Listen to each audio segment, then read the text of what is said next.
नमस्ते। मैं दीपाली बेदी हूँ। मैं क्लिनिकल साइकोलॉजिस्ट हूँ। मैं सुकून साइकोथेरेपी सेंटर के लिए काम करती हूँ और मैं एक अवेयरनेस प्रोग्राम क्रिएट करती हूँ, सुकून प्लेज टू सीक हेल्प के नाम से।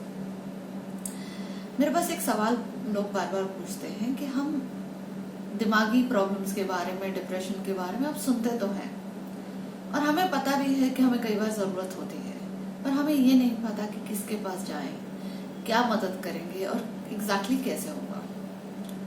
तो मैं इस वीडियो में इसी के बारे में बात करूंगी।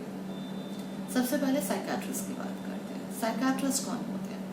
जिन्होंने एमबीबीएस किया होता है। एमबीबीएस के बाद में एमडी की स्पेशलाइजेशन की होती है साइकियाट्री में। ये किसी भी बीमारी को, एक मेंटल इलनेस को केमिकल इम्बैलेंस की तरह देखते हैं। इनका बेसिक अंडरस्टैंडिंग है कि हमारी बॉडी केमिकल से बनी है, तो केमिकल जो कम ज्यादा होते हैं उस हिसाब से हमारी बीमारी होती है। तो जैसे मुन्ना भाई एमबीबीएस में कहा गया था केमिकल ऊंचा। हमारे अंदर जो इम्बैलेंसेस होते हैं वो बेसिकली दवाई से पूरे किए जाते हैं। तो साइकियाट्रिस्ट का रोल ये आता है कि जहाँ पे आपको लगता है कि बीमारी की वजह से कुछ केमिकल इम्बैलेंसेस है, वो बेसिकली वो दवाई से ठीक होंगे। पर जो हम दिमागी प्रॉब्लम्स कहते हैं वो सिर्फ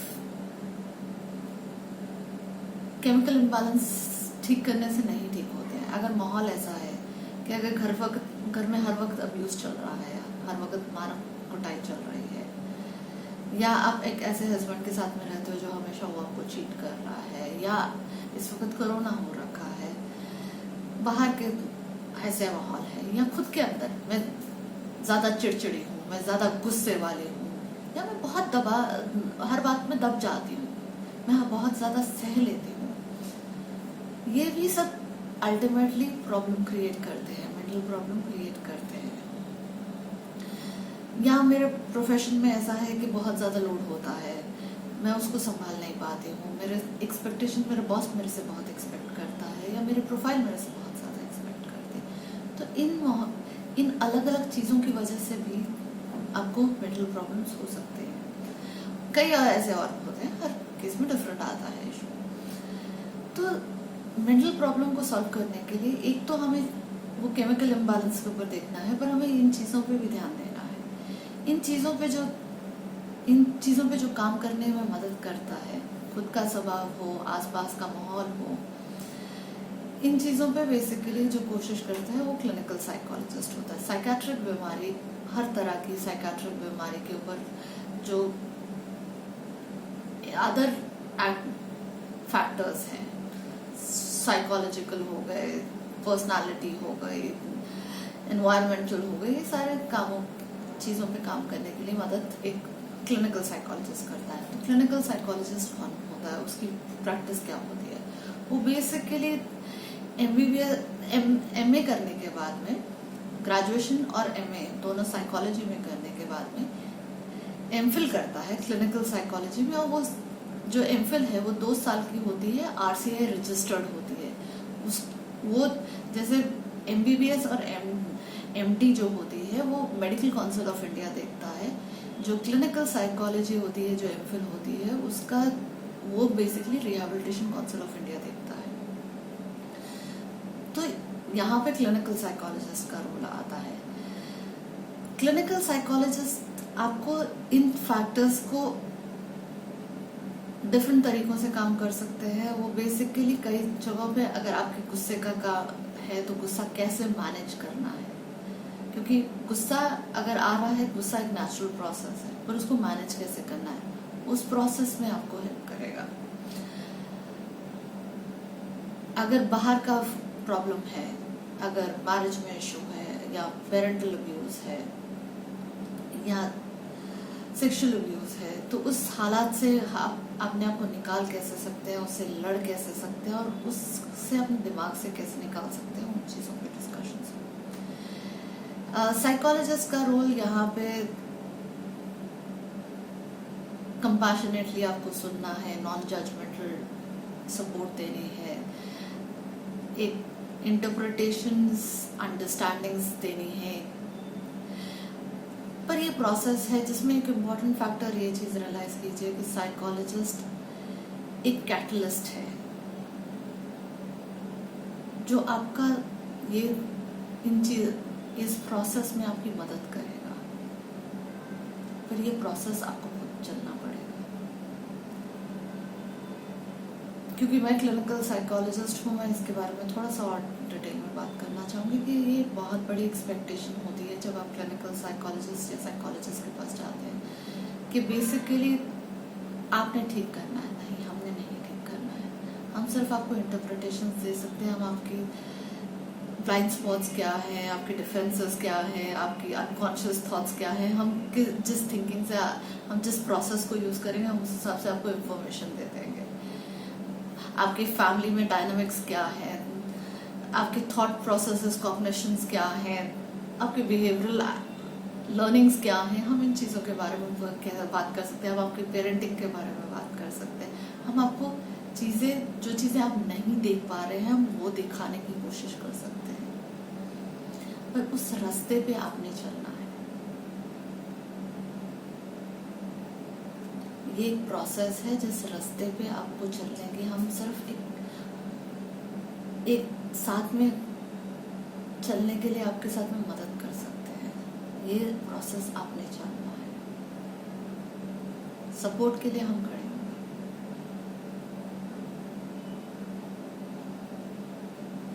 इसलिए कभी भी थेरेपी में ये नहीं होता आप थेरेपी में जाते ही सब कुछ ठीक हो जाता है। नहीं होता है।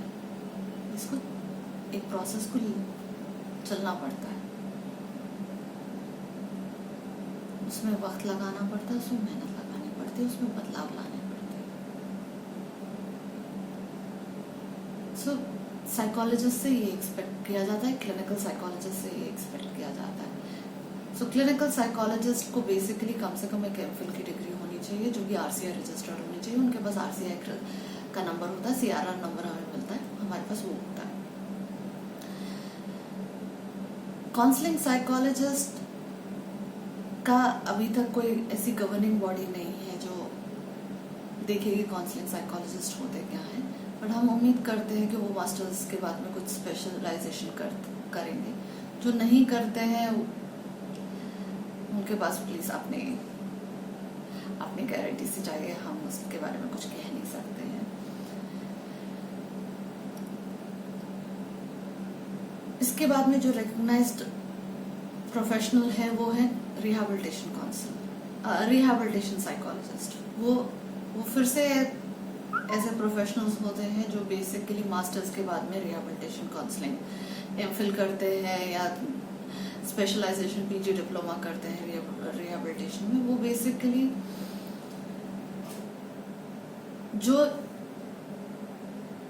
इंसान मेंटल इलनेस की वजह से कुछ देर के लिए नॉर्मल बिहेवियर से दूर हट गया था, स्किज़ोफ्रेनिया था या कोई न्यूरोलॉजिकल प्रॉब्लम हुई उसकी वजह से वो बिहेवियर नॉर्मली एडजस्ट नहीं कर पा रहा, वो दोबारा उसको दुनिया में दोबारा रिहैबिलिटेट करना, दोबारा उस दुनिया में वापस डालना, या किसी बेसिक बीमारी के लिए जो बचपन में होती है एमआर की वजह से वो बेसिकली एडजस्ट नहीं कर पाया या ऑटिज्म की वजह से नहीं कर पाया, तो ये रिहैबिलिटेशन साइकोलॉजिस्ट उस चीज़ में मदद करते हैं।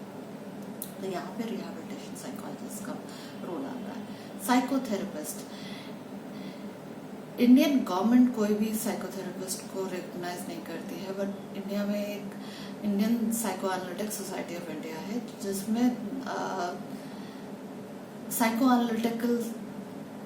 एनालिस्ट साइकोथेरेपिस्ट जो होते हैं वो रिकॉग्नाइज करती है। वो इंटरनेशनल बॉडी गवर्न करती है। उसका एक अपना ही क्राइटेरिया है, उसको पूरा क्लियर करना पड़ता है उसकी सर्टिफिकेशन पाने के लिए।